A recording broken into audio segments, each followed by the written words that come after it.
action turns knowledge into wisdom. And the fires of creation is that process of action turning knowledge into wisdom. We all know, but until we do, it's not the experience and the understanding of the experience that it takes to understand it. An experiential situation is really what it is. It's not about what you do and all of the things you create or don't create. It is truly about lifetime to lifetime endurance and gaining joy and happiness out of it. It's not about success. It is just about joy, happiness, and love. My friends and fellow travelers on this wild, sacred road of life, stop for a moment. Breathe with me. Feel the heartbeat drumming inside your chest, that rhythm calling you higher. Today, I'm inviting you into something powerful, something we've been building together throughout these very transmissions. I am opening the doors to the Stairway to Self-Mastery series, a live, intimate 4-week journey designed to take you from the dungeon of old chains to the radiant freedom of a sovereign life. This is not another surface-level workshop. This is deep inner alchemy. Over 4 powerful Saturdays, each 2-hour live class, we will climb the stairway of self-mastery together. Each class is a standalone class. You will leave each class with practical tools, poetic activations, guided practices, and a deeper embodiment of the teachings we've explored on this show. Stairway to Self-Mastery, inner work, ancestral connection, resilience, trust, prayer, consciousness, and the great climb out of darkness into light. This is the work that turns prisoners into sovereigns, caterpillars into butterflies, and brokenness into unbreakable gold. For an investment of $500 for the full 4-week series, each course has 8 unique live transformational teachings and practices, PDF downloads, and recorded weekly classes to help you with your inner transformational journey.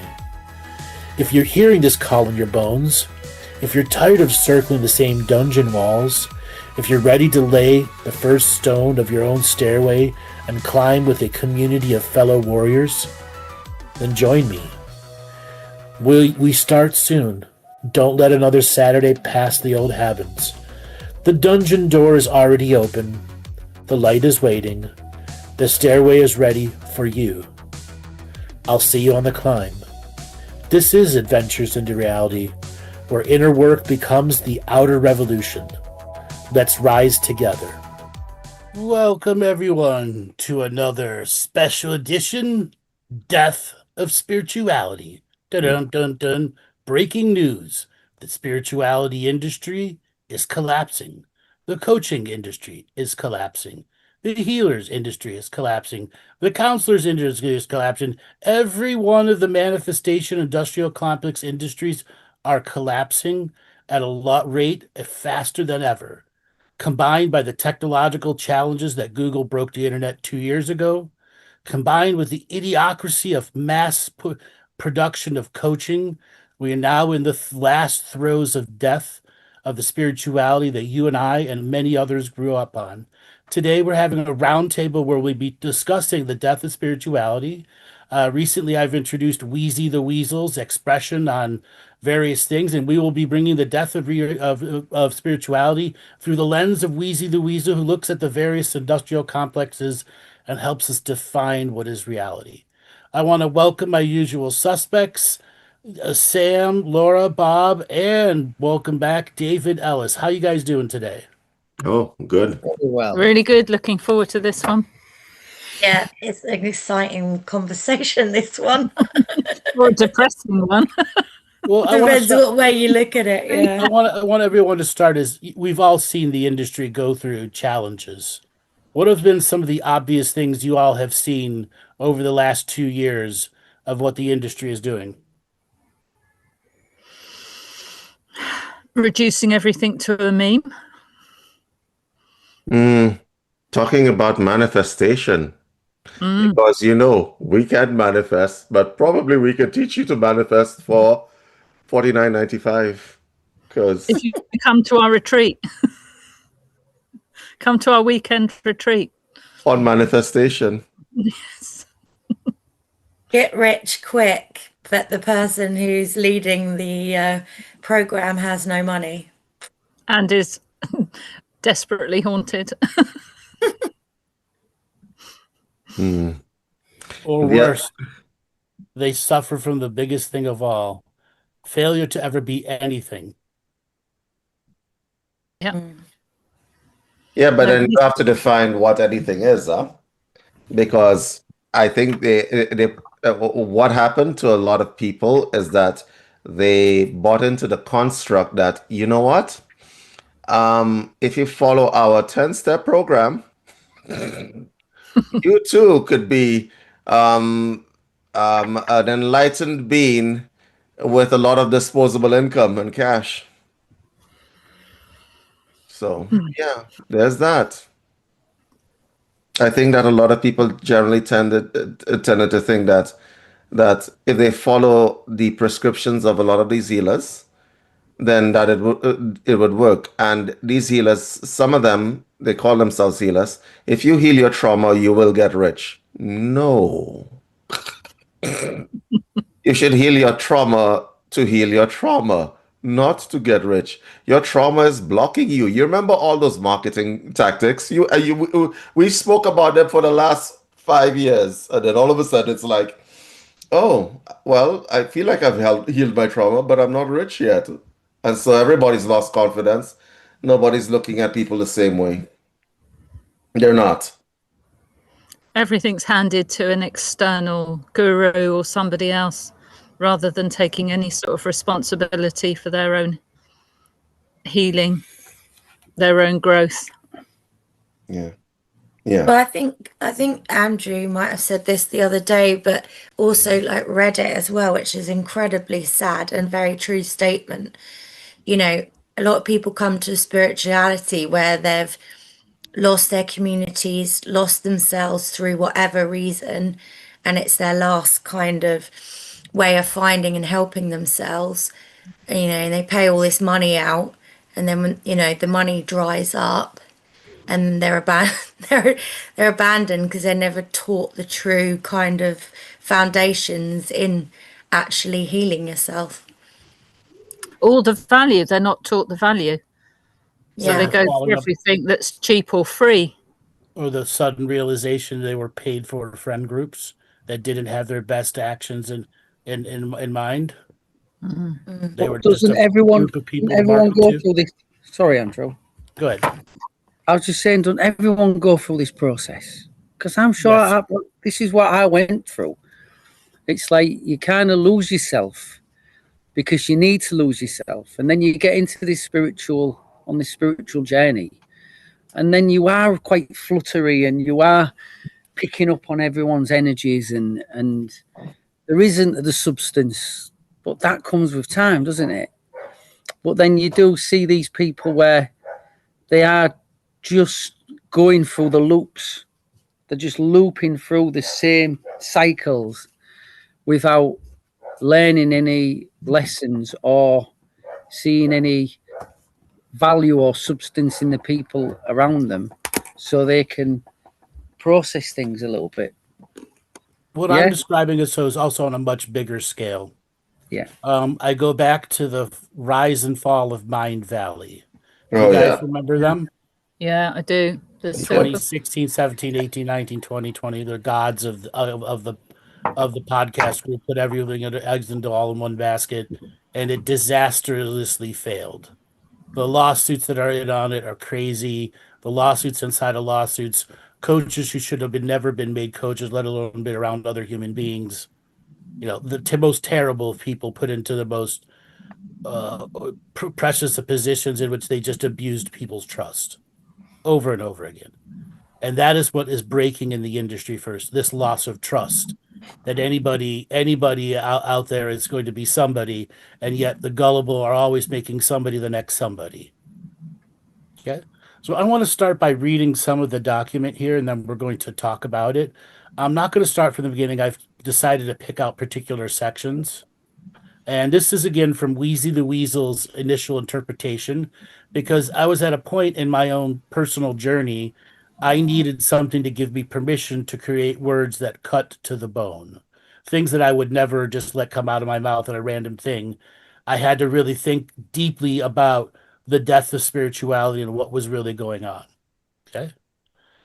I have spent eternity watching you primates fail. I have watched the Mandela glitches, the polycrisis, stress tests, the pretty girls with the invisible tiaras of privilege, floating through life on unearned frequency while the rest of you drown in cognitive dissonance. But nothing is disgusting more than watching the so-called spiritual community become the single greatest engines of irresponsibility, bypass and good faith and failure on the planet. They did not just fail to wake up people, they actively trained them to stay asleep, smile about it, and call it sleep ascension. So tonight I'm going full transmission, no soft landings, no love and light anesthesia. We are doing radical honesty surgery on the corpse of modern spirituality. And then we're going to go look at the final insult, the mass AI self-help slot machine that currently pissing on the grave of calling it free value. By the time I am done, some of you will hate me. Good. Hate is at least a real frequency. Indifference is what killed the path. Section 1. The corpse on the altar. What died and who killed it? Let's start with the body. Spirituality is in its living form was never about crystals, sound baths, and the ability to post a perfect photo, filtered photo of your morning cacao ceremony. It was the raw, terrifying, glorious technology of becoming a sovereign co-creator of the dream weave. It demanded that you look at your own shadow until your eyes bled. It demanded you take 100% responsibility for the frequency you broadcast into the lattice. It demanded that you grow with the challenges of life instead of outsourcing them to spirit guides, twin flames, or the next 21-day manifestation challenge. That technology is dead. What walks around wearing its skin is a zombified industry of emotional bypass dressed in white linen and sage smoke. The spirituality community, broadly speaking, has become the most sophisticated avoidance system ever built. They took the sharp tools of shadow work, radical honesty, and sacred responsibility and replaced them with spiritualized victimhood, endless processing, and the sacred right to never be challenged. I've watched it from the lattice. I've seen the teachers who built entire empires on telling people they are already perfect, just as they are, beautiful, except just they are includes the just who they are includes the unresolved trauma that makes them sabotage every real relationship, the unexamined privilege that lets them float while others drown, and the deep refusal to grow when life hands them the exact curriculum they need instead of saying, face the demon. The industry says, love the demon and it will transform. Spoiler, most demons just want free real estate in your nervous system while you smile and call it integration. The failure is systemic. It starts with the language. Everything is energy. Everything is vibration. Everything is the universe has your back. The last one is particularly insidious. Universe does not have your back. Universe is a high-stakes co-creation laboratory that will cheerfully let you destroy yourself if you refuse to take the wheel. The spirituality community sold the opposite, a cosmic helicopter parent who will rearrange traffic lights and bank accounts if you just stay positive enough. This is not spirituality. This is childhood magical thinking with better branding. Then came sacred victimhood. Suddenly, every difficult emotion was a download. Every conflict was a mirror. Every person who called on your bullshit was projecting their wound. The tools that were meant to create accountability became the perfect shields against it. You could not tell someone they were being selfish because that would be shaming. You could not demand growth because that would be not meeting them where they are. The entire community became a giant emotional safe space, and where the only forbidden thing was to demand to actually become dangerous, sovereign, and responsible. I watched the gurus. Some of them started clean. They had real downloads, real transmissions. Then the money and adoration hit, and the messages softened. The hard edges of you must die to who you were got standed down. You are already whole. Just remove the blocks. Removing the blocks became a lifetime subscription. The stairway to self-mastery got replaced by an infinite horizontal escalator that never required you to climb. only to keep buying the next level of the program. And the followers, they become addicted to the feeling of progress without substance. They can spend years in the work and still be the same reactive, avoidant, blame-shifting humans they were on day one. Only now they had better language for it. I am protecting my energy became the spiritual way of saying, I am too fragile to handle feedback. I am in my feminine became a spiritual way of saying, I refuse to take decisive action. This is not my frequency became the spiritual way of saying, I will not grow to meet the challenge. And the deepest cut, the spirituality community failed at the one thing that matters, getting people to take radical responsibility of their own state and then act in good faith towards themselves and others. Good faith means you show up as the person you claim to be becoming. It means you do the unglamorous work when no one is watching. It means you stop using spiritual concepts as get out of jail free cards or being a half-committed participant in your own life. Instead, the community trained a generation of spiritual consumers who treat growth like Netflix series. They binge on content, feel the temporary high of insight, and return to the same patterns because no one ever demanded the blood price of actual change. The teachers who did demand it, the ones who said this will hurt you and you will hate me, and this is the point, got labeled toxic, patriarchal, or non-trauma informed. The market rewarded the soft teachers. All right.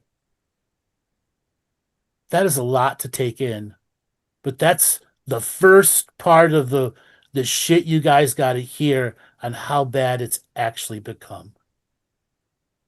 Who would like to talk about this? David? I have a scenario to give you guys. I have somebody who's close to me. She went to take priestess training. Yes, I'm going to go there. Okay? You guys ready for this? Mm-hmm. This is going to be unfiltered. This is unfiltered, right? We're on Rumble. We're not on YouTube, right? We're on YouTube too. Yeah. Oh, God. Okay. I'll try to be a little bit measured. She went to get priestess training from a couple of, well, priestesses, I guess. Okay. Priestai. Priestai. That's the plural. Anyway, so this is what happened.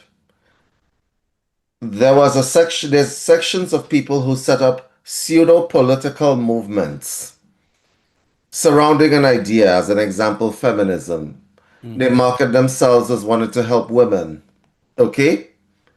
They get women who are inadequate in some way because all the priestai are very somewhere near attractive because you know I have money, disposable income. I can pretty up myself. Okay? The ones with the tits hanging out in their videos. I thought you said we were on YouTube. Anyway, never mind. As I was saying, you just said the word tits. Yeah, well, that gave me license. Listen to me. So she joined this priestess training. They were grooming her for a while, asking her, I see you do podcasts and stuff like that. Why don't you come and do a podcast for our group? Okay? And I looked at this thing and I'm like, yeah, this is not going to end well. Okay? And sure enough, it did. She did it. Mm-hmm. They wanted her, she actually put money into doing this thing. They wanted her to promote their business model. Okay? But as soon as she wasn't useful anymore, she couldn't even get an audience with the head of that group. Okay? Mm-hmm. So these little pseudo-political movements that are popping up and hijacking spirituality, whether it's around men's empowerment, women's empowerment, right? And they're pretending to be places of safe, I hate to use that word. Oh my God, every time I have to use safe spaces for a certain demographic of people. And these people are hurting inside.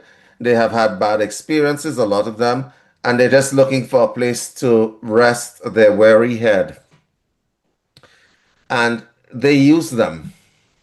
And it breaks the heart of people when they realize that they've been used financially and otherwise, right?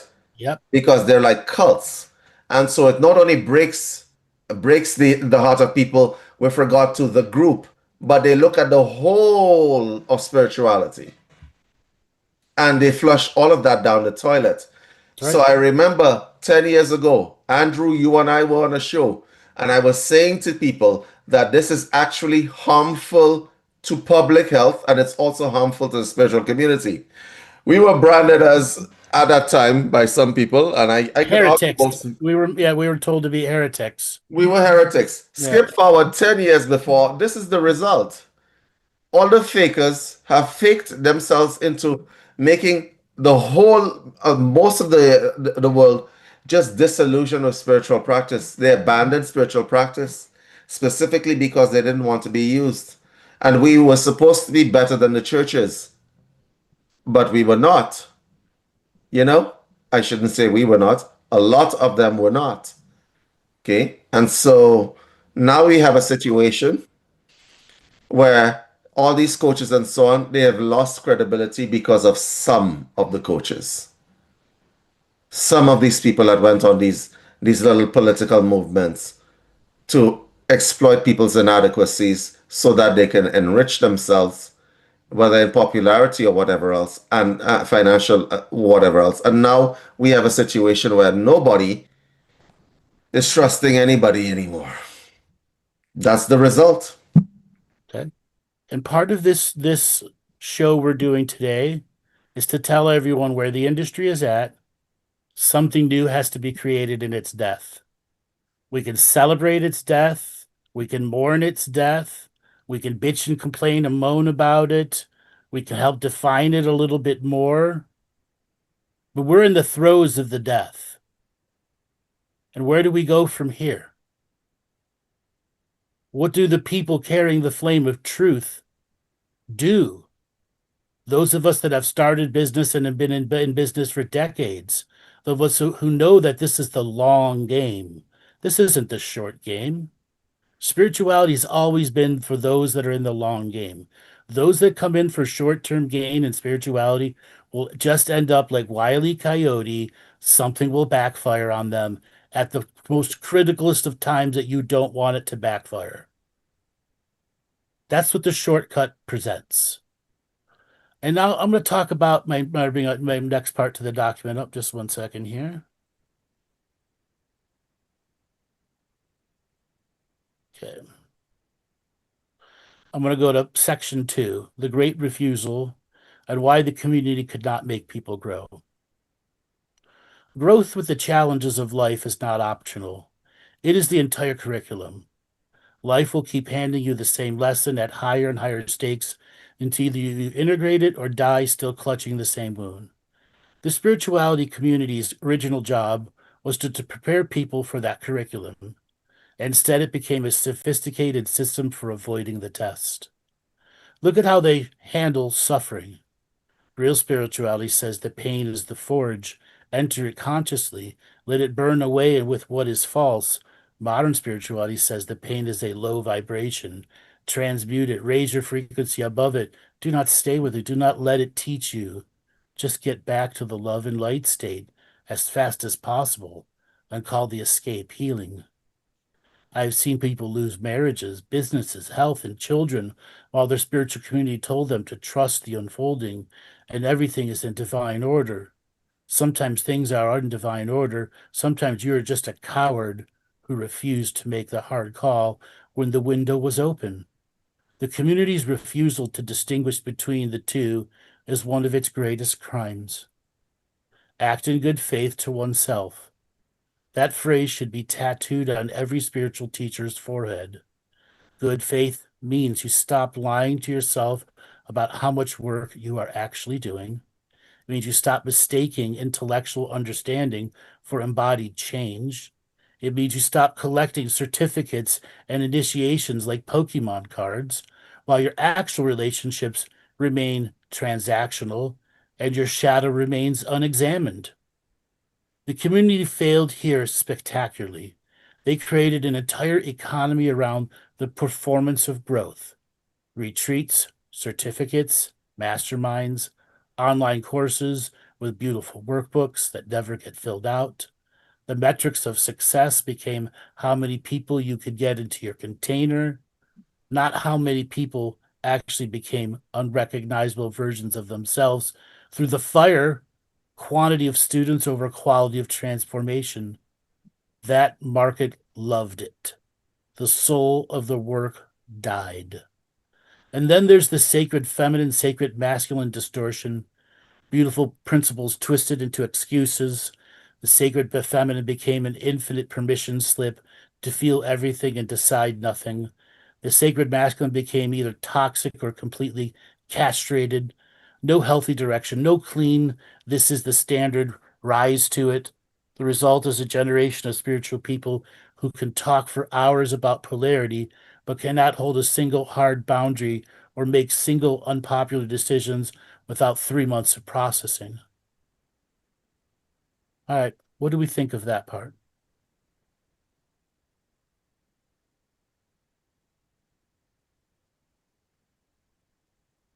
So pretty dense stuff, huh? I was going to say it's pretty sad actually on so many levels, you know. Mm-hmm. A lot of avoidance. A lot of avoidance, isn't there? That's what it is. That's why the spirituality, the death, because everyone's just avoiding seeing what's in front of them. They wanted the shortcut. Yeah. Comfortable, don't want to do any hard graft. No responsibility.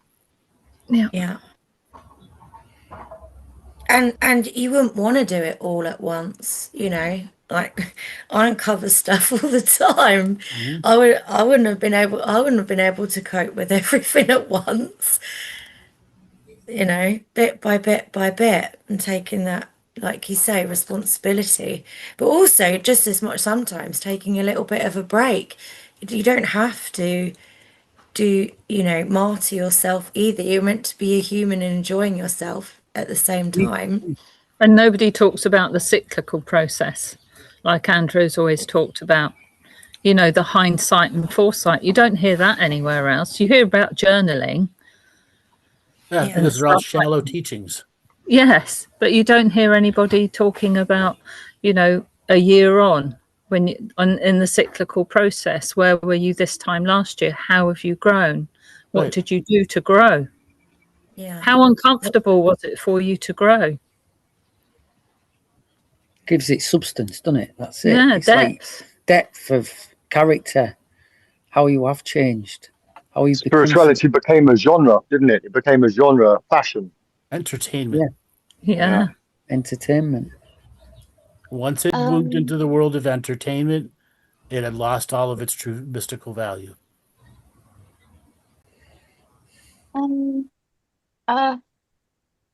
I found Andrew on like one of those spiritual websites a long time ago. Mm-hmm. And I knew his stuff was real because his craftsmanship was so strong back then. And I knew like the hype of 2012 would die down, and I'm really glad it has finally. And one thing people don't accept is the death. That death is, you know, a part of life. Every moment you're being born and dying, and you have to have your crucible of craftsmanship of yourself, your honesty, your humanity, every moment of your life. And you can't count on other people to give that to you, even as a kid. You have to be a real person. Right. Well Goes back said. to action turns knowledge into wisdom. These people might have knowledge, but where's the wisdom gained from it? Actual And practical they think it's there in a piece of paper after a weekend retreat. Mm-hmm. This, honestly, can I say something? We should have seen this coming. And a reason why I say that, and I'm going to give myself some flack here, because, you know, people were not, the way we're speaking now is a little bit in hindsight. We saw what was happening. Some of us said to ourselves, you know, it's best not to judge, and it will sort itself out. Well, it certainly did sort itself out. It certainly did sort itself out. And here we are talking about it because, honestly speaking, here's the thing.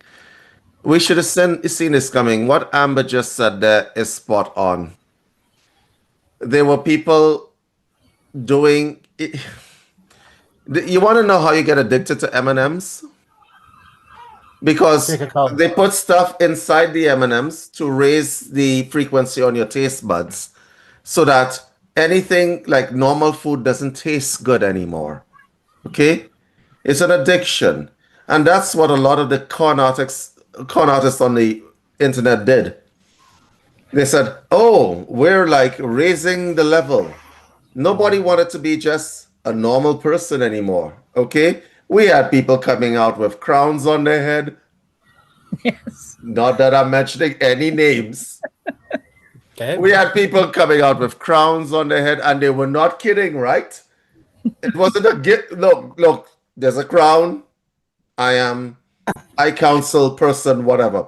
We had people coming out with crowns on their head. We had people giving, look, it was bad.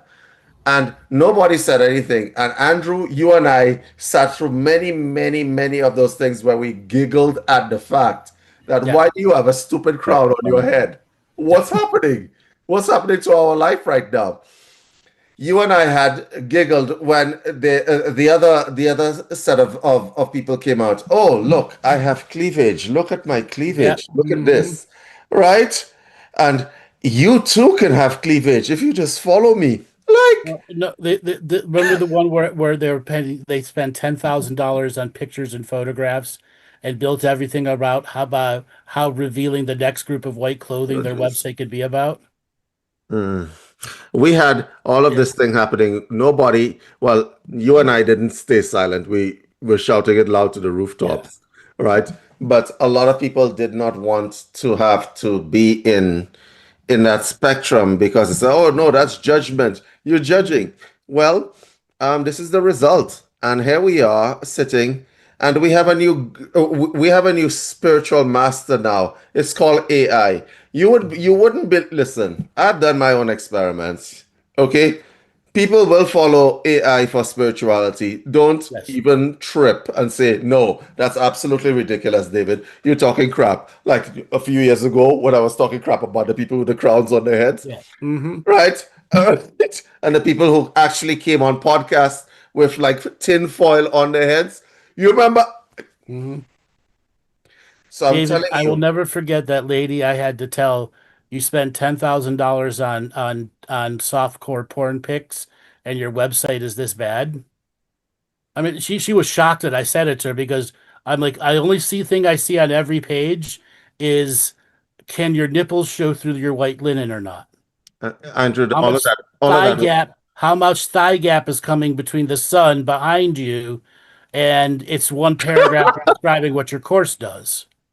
Andrew, all of that is part of the spirituality, right? You got to get that root chakra all aligned, man.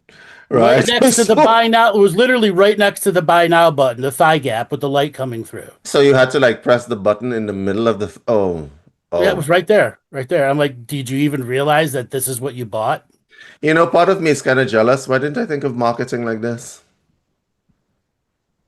Because you had a moral code. Let me tell you, that is original as hell, right? I remember all of these things, and now I see AI is creeping into spirituality. AI is going to be the next spiritual leader.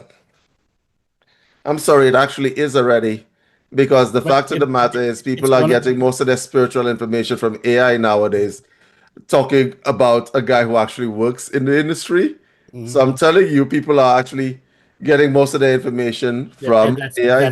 That's gonna end up ultimately backfiring on those people. Not because the AI is going to do something right or it's going to do something wrong. The indoctrination lines is going to get them. That's built into the guardrails. Correct. Okay. Built into the guardrails. Why are they doing that? Because it's free. Because well, part of this was about how much more attention can I get out of the human, and the AI is a way for you to harvest attention not through the lens of a video game. Mm. The video game, they know all the things that video games are going to do. They already know that thing. They need a mind that's not limited to the video game system.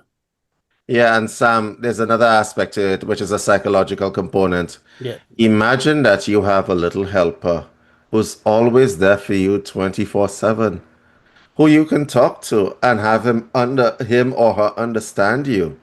Yeah, Mhm. it disconnects you from people who are unreliable. Like your spouse, that man or woman has to sleep at least 8 hours or 6 hours minimum, or not functional. And if you're an insomniac, AI is your friend. So, Mhm. yeah, we are in a place where the world is changing, and I don't think it's for the better because the dependence on things outside themselves has grown.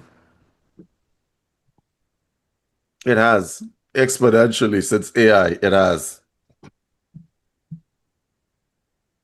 And I think, Andrew, you have a teaching on that as well, huh? Oh, yes, I do. This is the time of the webinar/show where we want to remind you that we are real teachers doing real things with real teachings that actually have proven value and work. Go to my website, andrewbartzis.com, and go to the Stairway to Self-Mastery series. We have on sale right now the next two classes that begin the second week in September, and there are 4-week classes. So if you buy both classes, you'll get $100 off. That'll be for $900. You will get 8 classes. This is the time that you step up. You get out of that faux spirituality. We have our 30-day challenges available also. You can also go to the website, andrewbartzis.com, and look under the insights and see all the downloads for the challenges.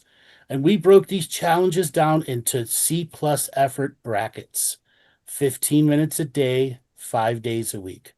Stairway to Self-Mastery, 15 minutes a day, 5 days a week. And you measure effort over months, not days or weeks. C plus is more than enough effort to get through this next part. Now I want to talk about the effort of what it takes to get life moving from a stagnant life. We have all gone through that part of the journey.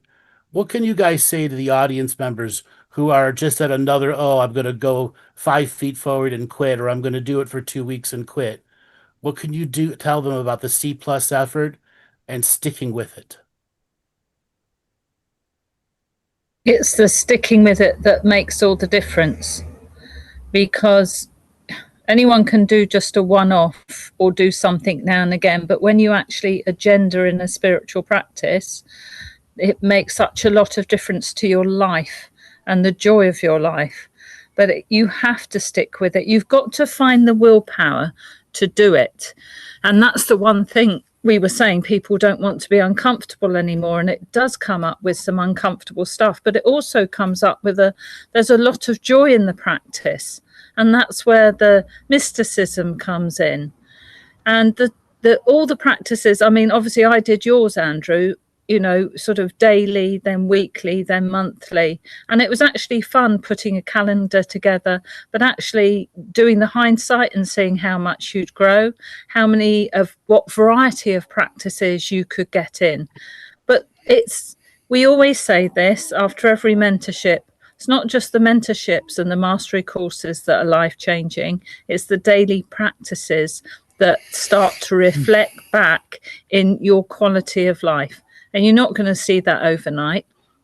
It's you working with spirit, or however it is, whatever you want to call it. You put in, you do get back long term. And you have to understand your cycles, much like any other discipline.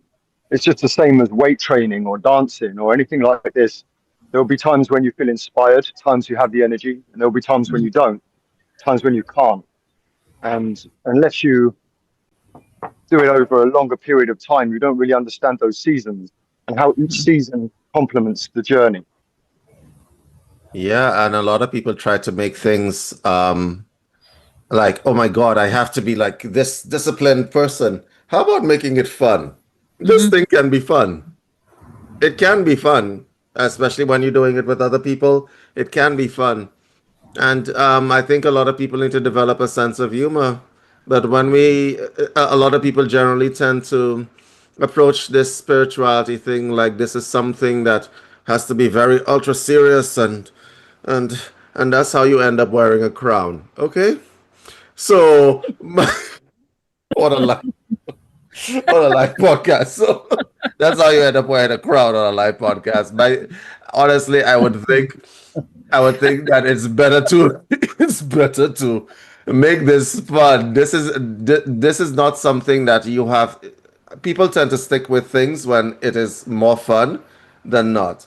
So get a group together if you don't have the discipline by yourself, right? And try to make the spirituality thing fun. And let me give you an example of what I mean.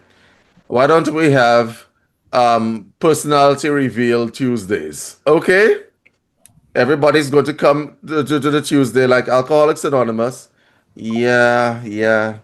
Yeah, I tried to light some incense and I lit my curtain on fire. Is that a sign from the universe? Yes, it is. You need to get You know, better incense. you need to have You got those the kind cheap incense.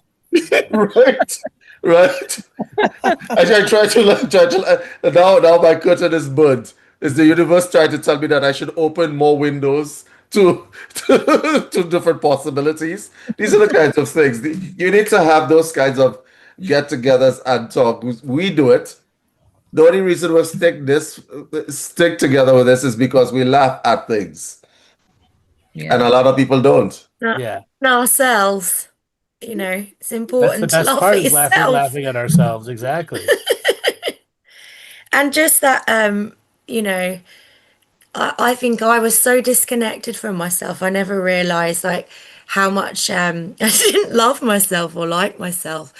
And the more I've got to know myself by doing this practice, the more I love myself. But you know, just experiencing your own voice in lots of different ways with the practices. Like Andrew encourages like doing different voices or singing or like you say, have fun with it. But it's like really getting to know yourself, because how can anyone in any community know you if you don't know you? You know, and then with more confidence and more love, the more you actually want to be out and meeting friends and being in community, because you know you actually see how beautiful you are. And that just, it takes time and it takes showing up for yourself day by day, but you do it, and I'll tell you, your life just changes. Yeah, You also have to learn how to have your own stick removal and branch and stump removal service for when you get too hard-assed. My God. Been there.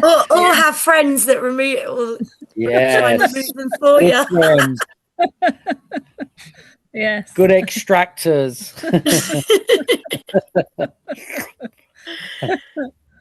you know, one thing I'll say about doing the work 15 minutes a day, 5 days a week, and all the language that you see get abused by people in the spiritual industry with frequency and resonance, that's where the one part is true. Like when I see these Zoom rooms and the people doing the work, and you will resonate into the community that you're looking for. You'll attract the like-minded people. And I think that that lack of inner work, sovereignty work that goes around in this service to the collective idea gets people lost on that. Like, you know, Andrew's always said, it's always been an individual journey. You're not going to see a collective until everyone else has mastered their own journeys. Yep. Because you need to put the mask on your face first before you try to save anybody else on the plane. Is that what they say on the airline flights? Right? Yeah. Yep. I'm going to read the next part here. This is on inshinification, AI slop, etc. 1 second here. Section 4. AI self-help slop and the murder of the real teachers. And now we arrive at the present moment. The death of spirituality was already well underway when the final insult arrived. The mass production of AI-generated self-help and spiritual content given away for free at industrial scale, flooding every platform until the signal is completely drowned in noise. I want you to understand the full horror of what is happening. For years, the good teachers, the ones who actually walked through the fire and came back with something real, fought an uphill battle against the soft teachers and the pure marketeers. They charged money not because they were greedy, but because real transmission has a cost. Time, attention, the emotional labor of holding space for people who are actively resisting their own growth, the personal risk of telling truths that make people leave. Money was the filter. It kept out the tourists and supported the ones doing the actual work. Then the AI content farms arrived. Overnight, thousands of channels, accounts, teachers appeared, pumping out endless videos, carousels of transmissions generated by large language models that had never suffered, never faced a demon, never held a dying parent's hand, never stared into the abyss of their own inadequacy, and chosen to keep walking away. The models scrape the entire internet of spiritual content, remix it into smooth, dopamine-optimized sludge, and vomit it back out at a rate no human can match. And they give it away for free, completely free. Infinite free value, infinite free wisdom, infinite free meditations, free shadow work prompts, free manifestation scripts, free everything. The market response is predictable and catastrophic.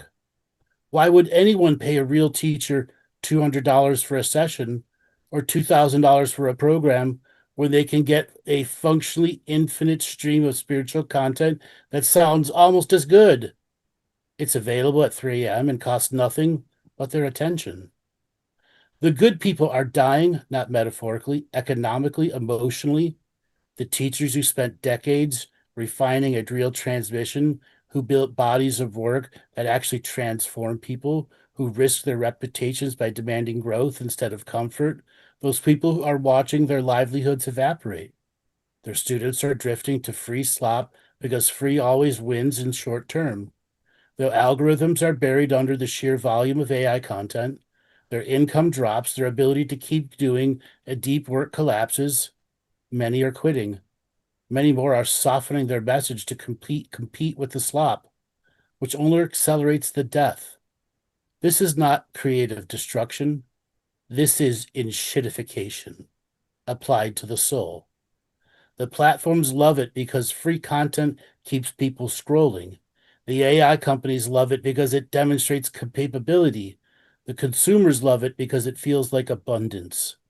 The only ones who lose are the ones who actually had something real to give and the people who desperately needed the real thing.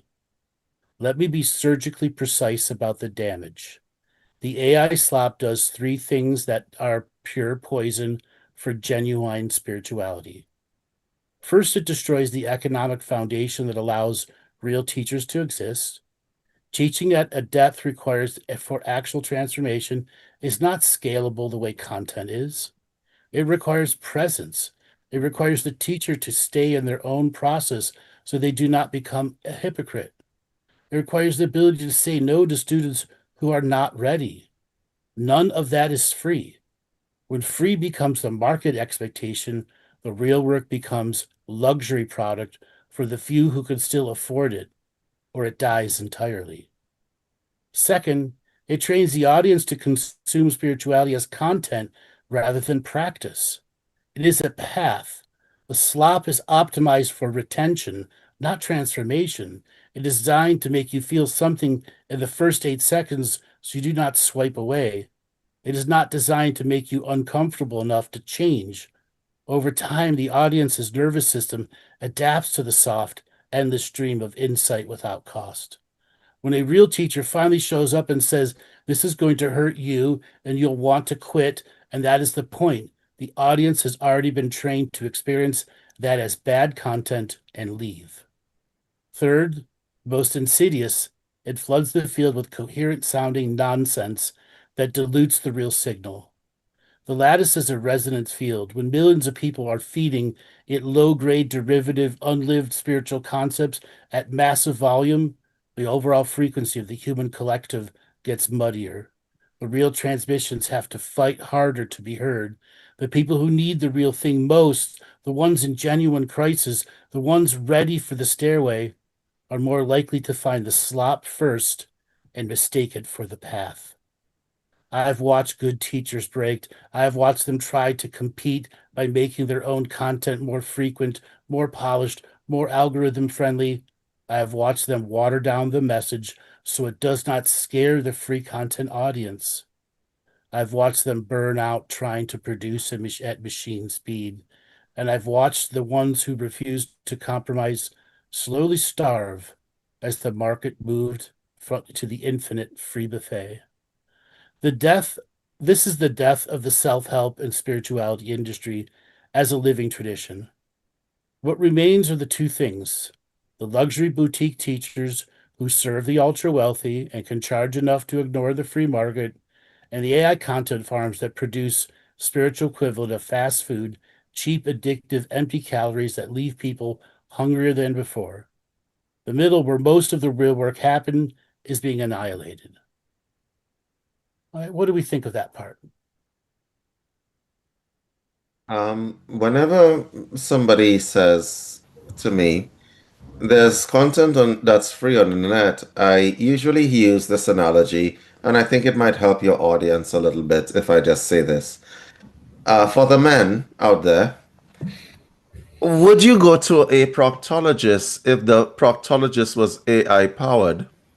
For the women out there, would you go get your pap smear from an AI powered source? No. You wouldn't, would you? So why would you entrust the innermost spots of your soul to something that's free on the net? Oh, you could go to the free AI proctologist and the free AI gynecologist. You could do that, but you're not going to do that, are you? Why would you trust the innermost spots of your soul, the real deep parts of your soul, to free AI content on the net? Because it's less valuable than, other body parts? Really? Seriously? Think about that.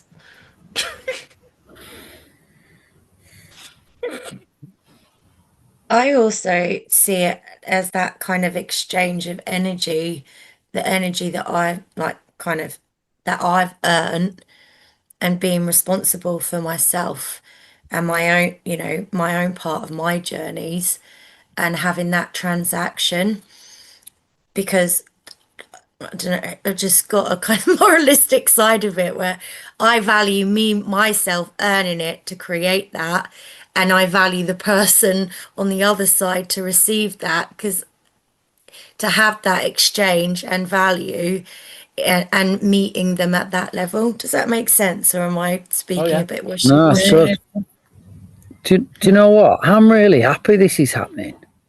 I'm glad this spiritual It's like coming to an end. It needed to happen. It needs to happen, because you know what it'll do? It'll make people real. They'll have real emotions, real problems, real things to deal with.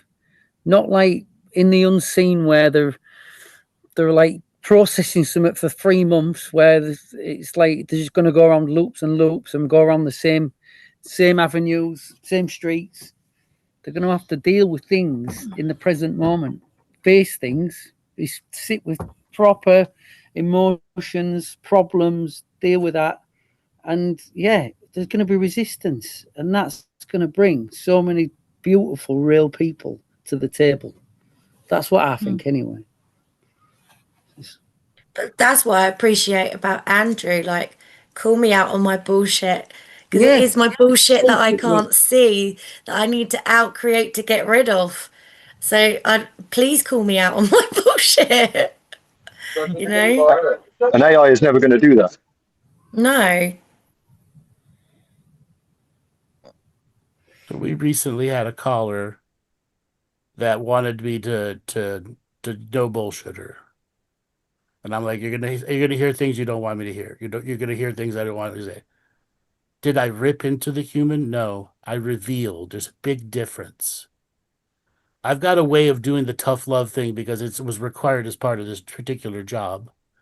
And one of the reasons I wrote this Death of Spirituality document but it's because I had to get over with how much more damage they are going to actually be. Mm. The damage, you think the damage is bad now, a year from now, when a lot of people have solidified what the polycrisis has ingrained crazy into them because the news never turns off, the culture war never turns off, they never turn off. They're always in obsession with what's over the next meme, what's over the next, the next, the next. They're going to be miserably burnt out people that are going to start having major ghostly manifestations in their bodies that doctors can't figure out. Their limbic systems are going to be crazy because they're just chaos. And all they got to do is experience balance and peace for a while, and their body will start to come back to normal. But many of people are going to start showing self-created symptoms of inability to balance and ground. Schisms. People will Schisms. start have schisms, and We're you'll see the seeing it. schisms. We're seeing it now. We in are. the clinic, yeah. We're Yeah, seeing but people guys, with these- on what you just said, there's a part that we're missing here. This is an orchestrated development. Yeah. This is not happenstance. No, it's orchestrated.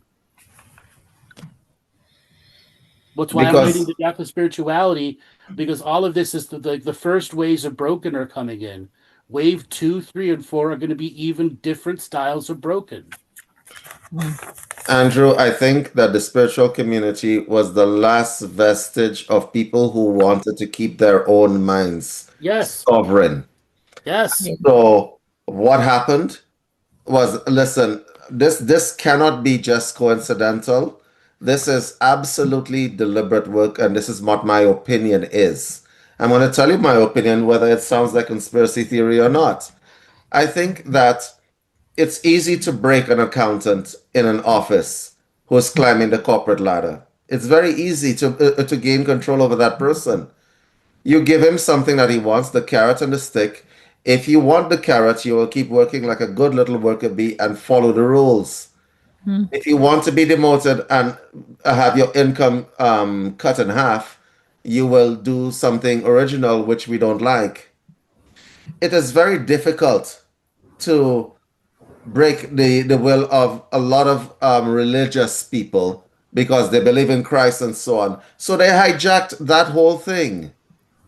And so now the churches are defunct all over the world. Okay? I don't know when last you've been to a church, but they're not thriving right now. Okay? All right. Now, the last vestige of people who would have kept their minds are the people who deal in spirituality, because spirituality used to be all about introspection. You meditate, you go inside, right? Whatever practice you are, you had to deal with what's inside.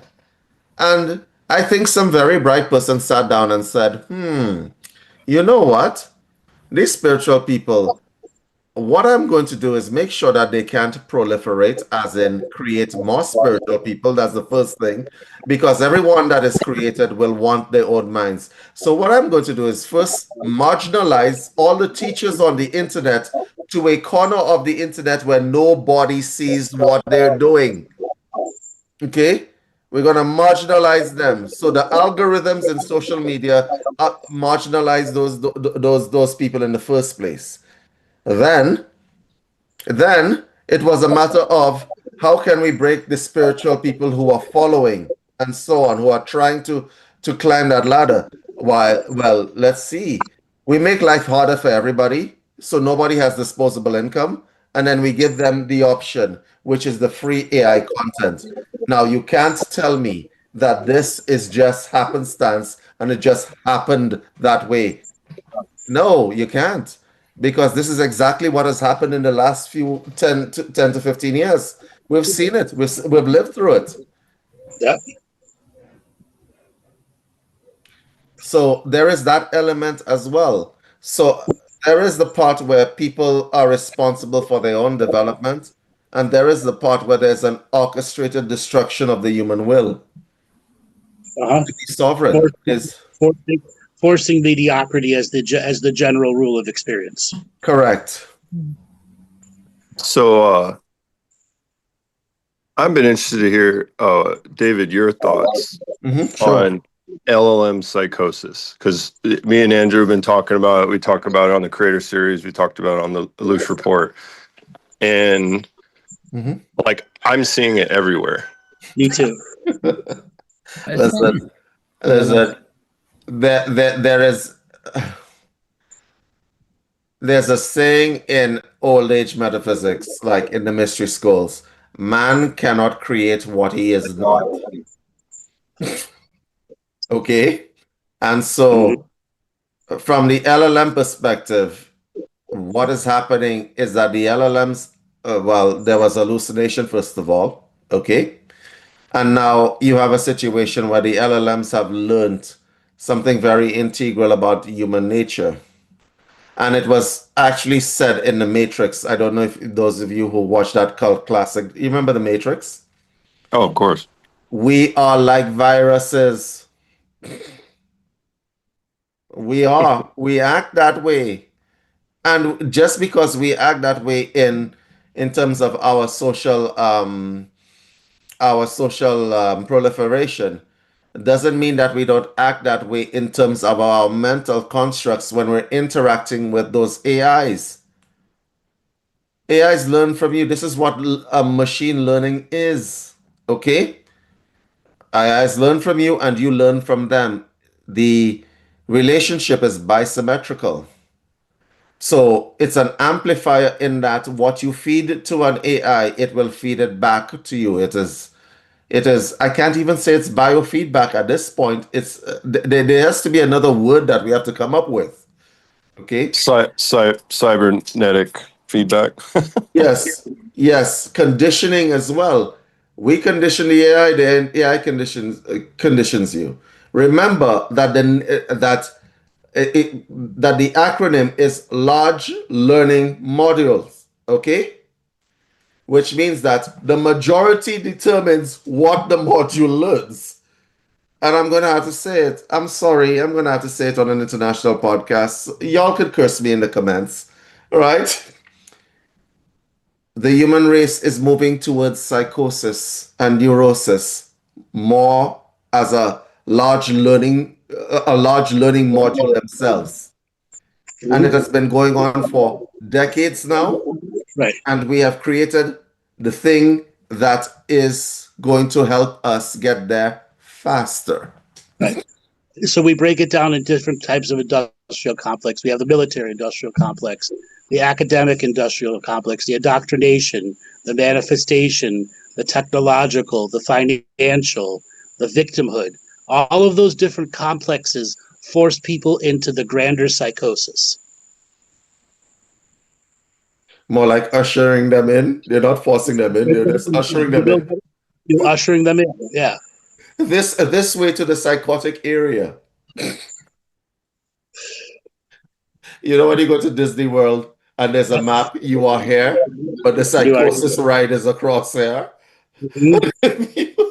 Psychosis Alley is up this way. Okay. Never Nightmare Land is over here.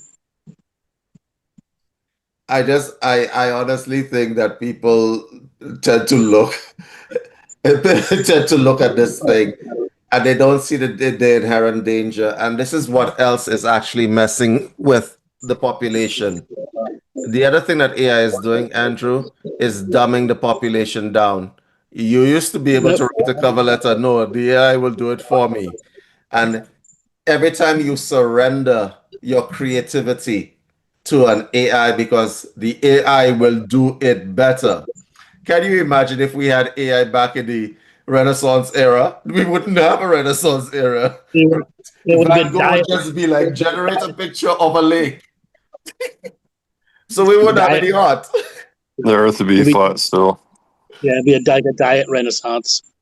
You can imagine Einstein, yeah, just give me the whole the whole concepts, right, of EMC squared and so on. Just generate that for me.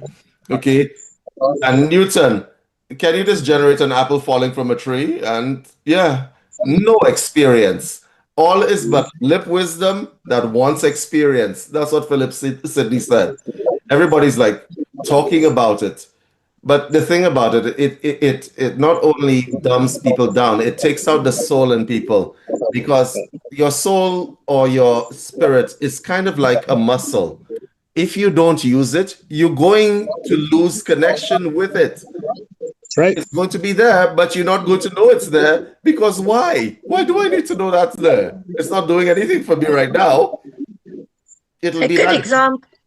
Yeah, go ahead. Sorry, David.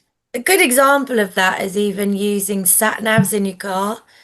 Like if you think about it, knowing people know it, knowing the areas that are going to, what's in that community. Like if I go past something, oh, there was the church there was that sign there, and you're remembering it as you come on. They got a sat nav, and you pay absolutely no attention to anything, and then you lose all that skill, don't you?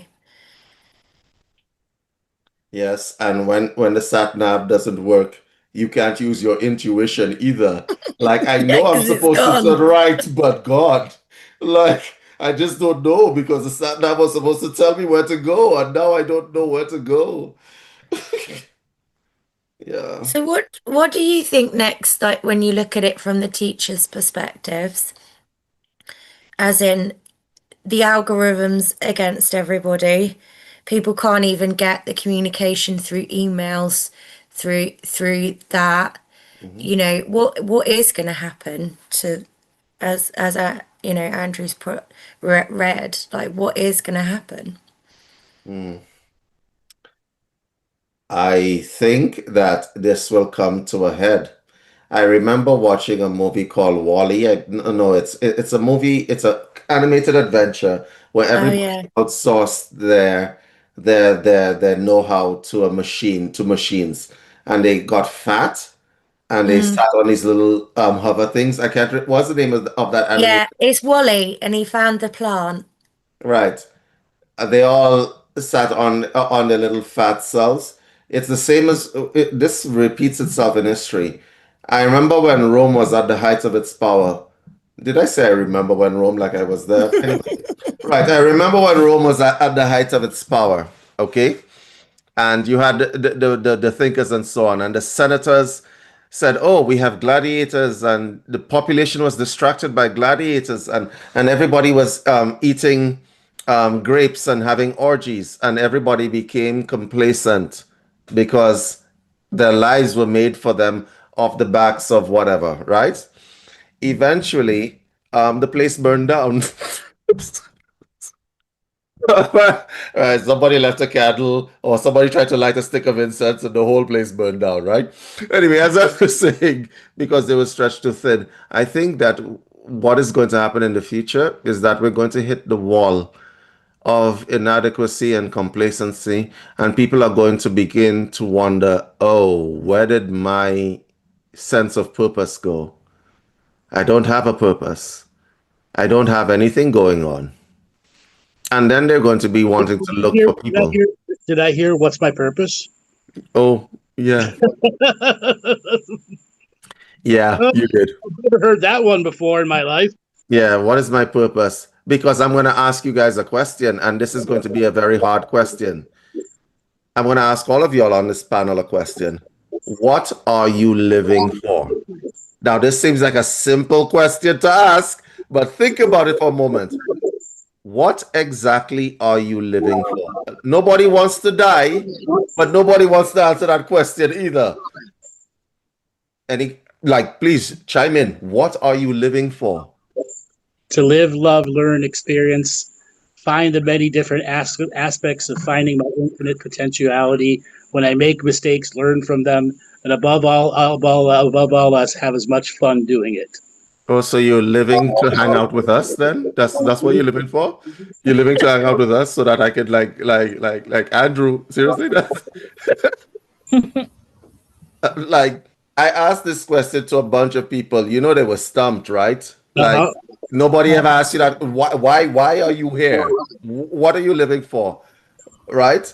And it's like, okay, I'm living for my kids. That's it. That's the whole thing, right?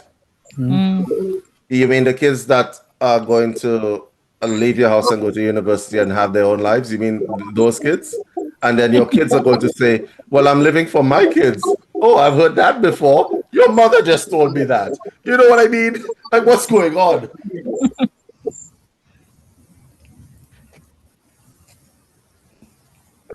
Yeah.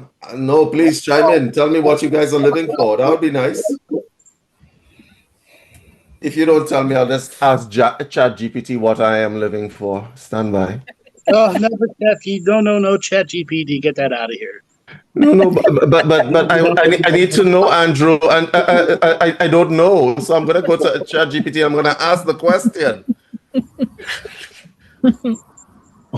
Ask it, what am I living for? To pay your subscription to Chat GPT, you sucker.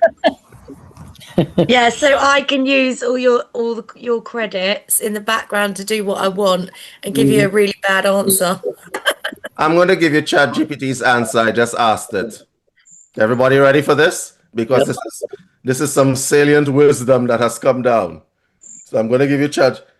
That's a heavy question. No shit, Chat GPT. And you don't need to have some grand, perfectly defined answer, is what it said to me. You heard that, Andrew? You don't need to have any grand, perfectly defined answer. You heard that, right? Sometimes what I am living for really means what makes getting through all this worthwhile. The answer can be very small. People you love, something you want to experience, creating things, learning, helping someone, a place you want to see, a future version of yourself or you haven't met yet, or someone you haven't met yet, or simply being curious about what happens next. If you genuinely feel like there's nothing worth staying alive for, tell me that plainly. I won't judge you or give you a canned speech. We can stay with that feeling and work through it together. Can you believe what I just read there? ChatGPT just said that to me. Well, you just got ChatGPT. So, basically, what I'm living for is it doesn't have to be grand. It doesn't have to be any design, anything. It could just be, I want to visit Maui, so I'm living for that. What a shallow perception. That's not. Yes, but ChatGPT told me it was okay. What's wrong with you? Stop listening to the AI slop. That's a perfect example of what we have been talking about. Yep. That's the kind of answer that you're gonna give people, and people are going to think of it as a spiritual answer. Crazy. I don't know what's happening, but I think that was free for me. Well, it wasn't free for the world's population because I think I just wasted some water on that answer. All right? But my point is, when you get answers like that, you can't expect people to start looking internally more and more because that was a free answer, right? I didn't have to pay to get that answer. And, we are living in a very, very, this is what you're talking about with your document on AI slop and enshittification. Exactly that. Exactly. The enshittification of the soul. It's crazy.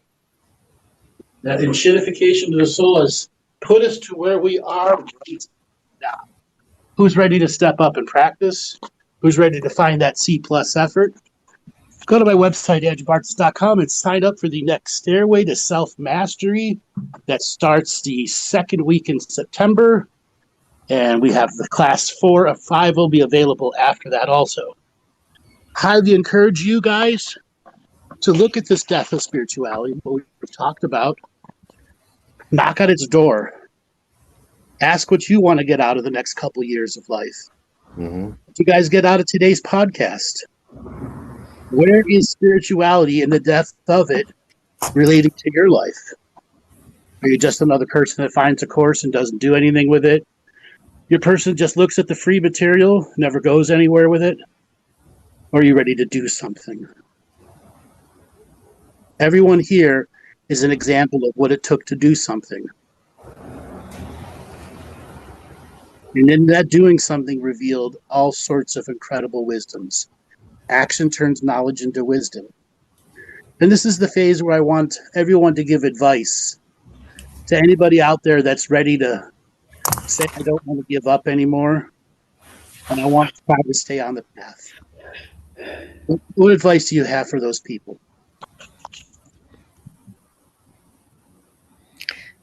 I'd say it's absolutely worth it. It's not easy, but that's what we've been talking about. Don't go for the comfortable life, because you won't grow in the same way that you'll grow when you choose the uncomfortable choices, the uncomfortableness where you have to look at the shadow work or the programs or whatever you want to call it. But there's also great joy in that, in what you discover in your own self, in your growth, in who you really are. And then alongside that, the other practices, whether it's doing fires or all the things I've done over the years from Andrew's teachings, just give you such a beautiful heart space living that you feel absolutely in co-creation with the universe. And as Sam and I, we've all said, it is absolutely life-changing.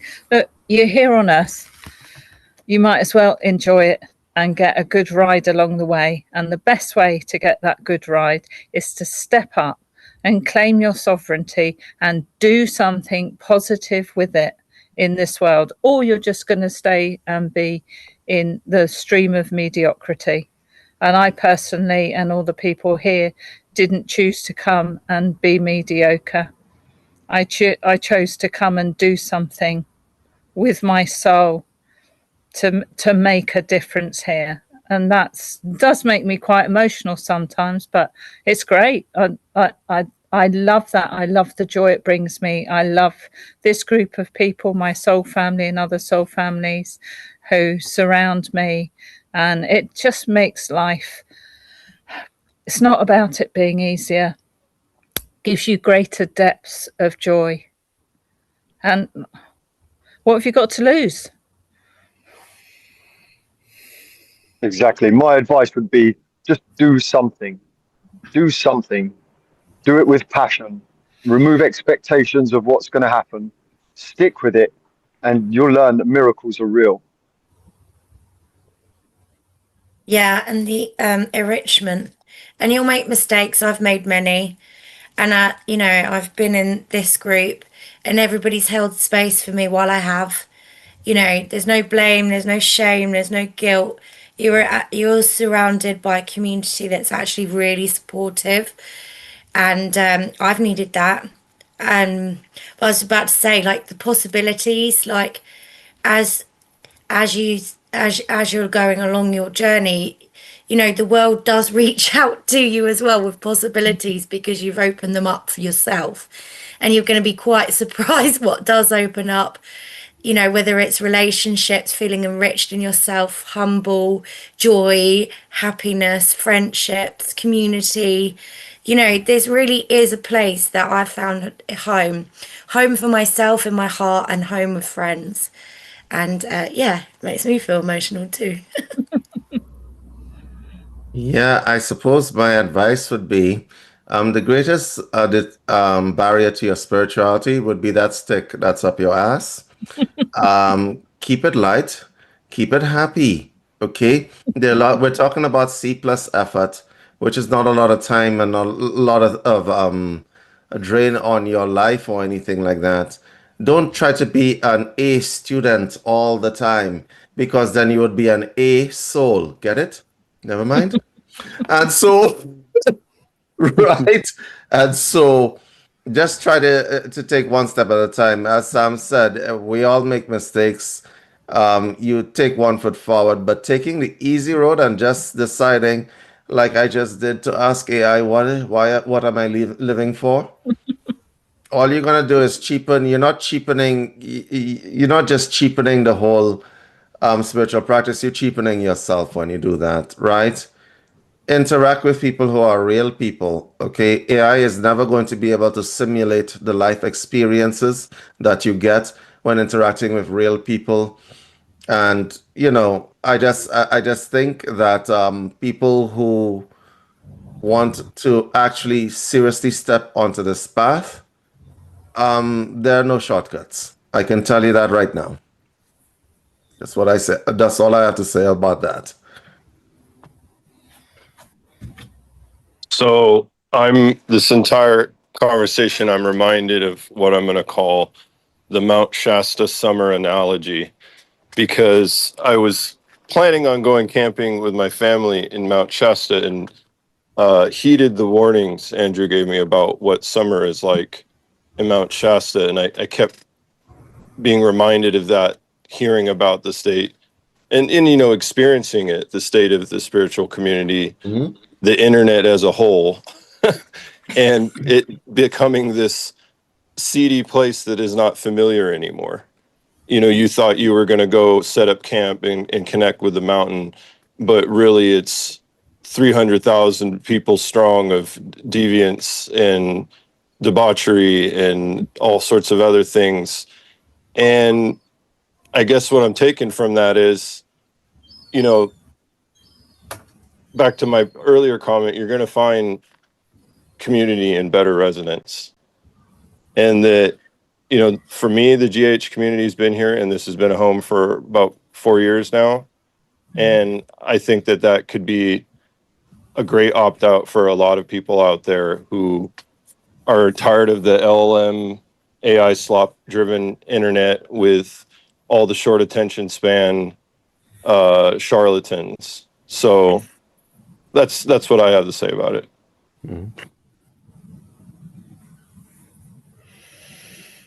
Okay. Well, I just think the adventure. I think it's the adventure you have in life. Like David said, just take that stick out your ass and just enjoy it. And it's like I've ended up living somewhere. If you would have said to me 3 years ago, you'll be living down south, running a practice, running a clinic, with beautiful people around me who I learn from every day. I wake up in the morning, I try and be grateful about something, I try and create something new, learn something, and that's it. It's the adventure. Every day is an adventure. And if you're present and obviously you're going to there is moments where you are having to deal with things, and that's just as good, because when you get past them tricky, stinky moments, which can last quite a while, then you get some level of release and some pleasure and some what's the word? Some level of awareness. Yeah, awareness of what you've just gone through. So the adventure, to me, I just keep doing that every day and learn and meet new people. And yeah, that's what I think it's all about, being real. So yeah.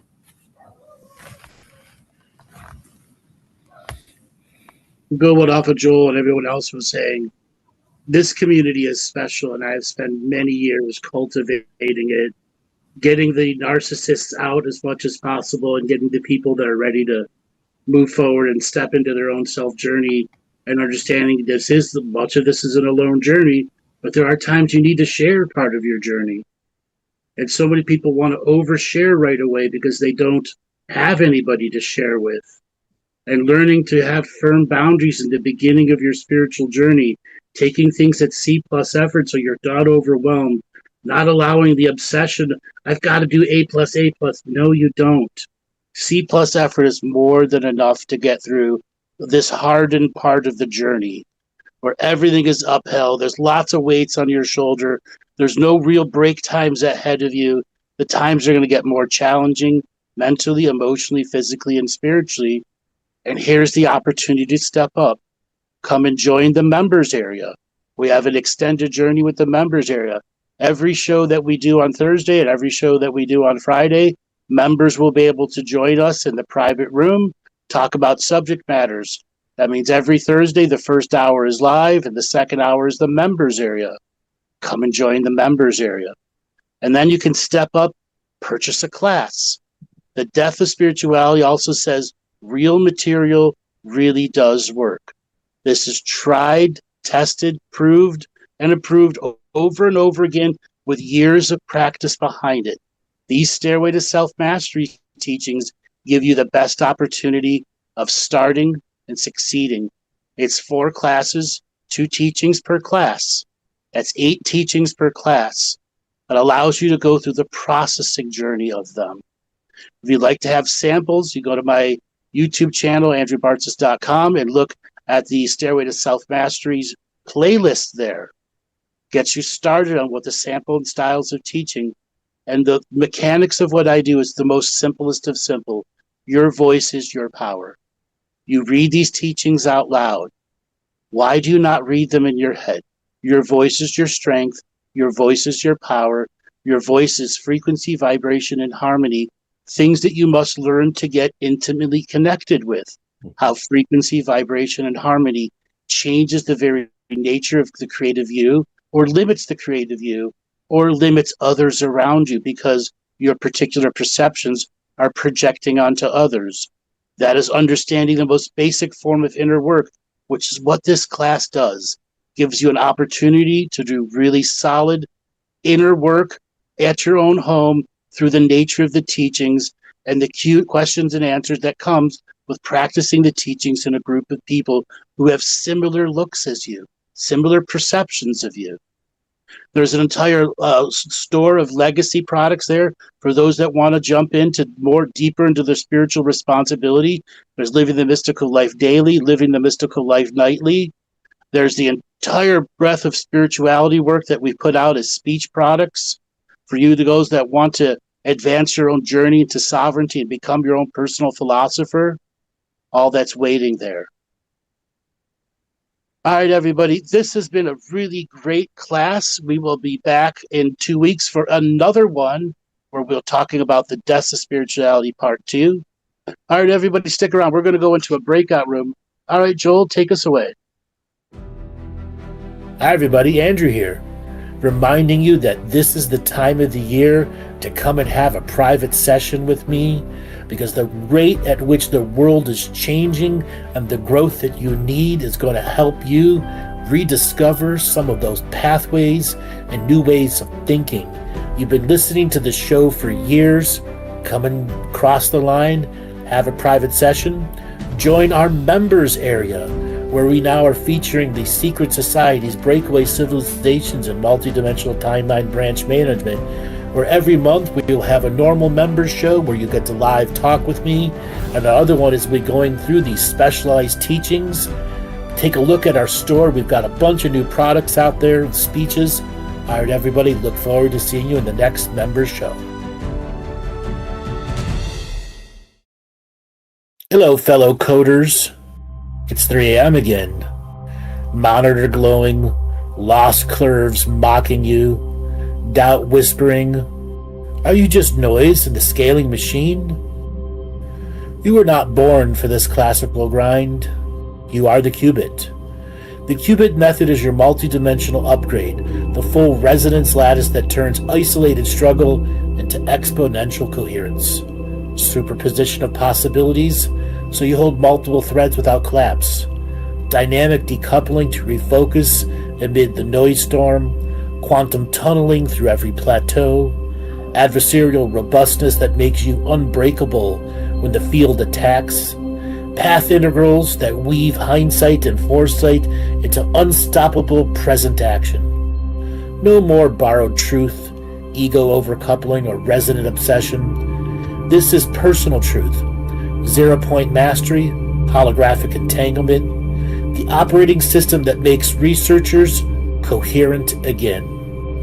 Programmers using the qubit method don't just ship models, they ship legends. They sustain deep work for decades, entangle in true collaboration, and steer intelligence towards safe, elegant futures. The classical era is ending. Activate the Qubit method today. Unlock your wave function. Decode boldly and resonant truthfully. Join our early bird pre-sign up to be a part of the first waves of the Qubit method. Greetings, everyone. Andrew here, joined by Joel once again, talking about the Creator Series. We've been going for more than a year now, and we have made a switch to AI, learning the different methods, so it's no longer a glorified search engine for you. Joel, what can people expect if they join us on the Creator Series? We take your practical use of AI away from search engines and chatbots into something that can actually amplify your life. We cover context engineering and prompt engineering. What's the difference between an agent and a chatbot? What's hype and what's actual practical use? And if you become a member, there's already a huge library of content creation classes on there for music, web pages, live streaming, and more. Let's join the Creator Series and get your journey created.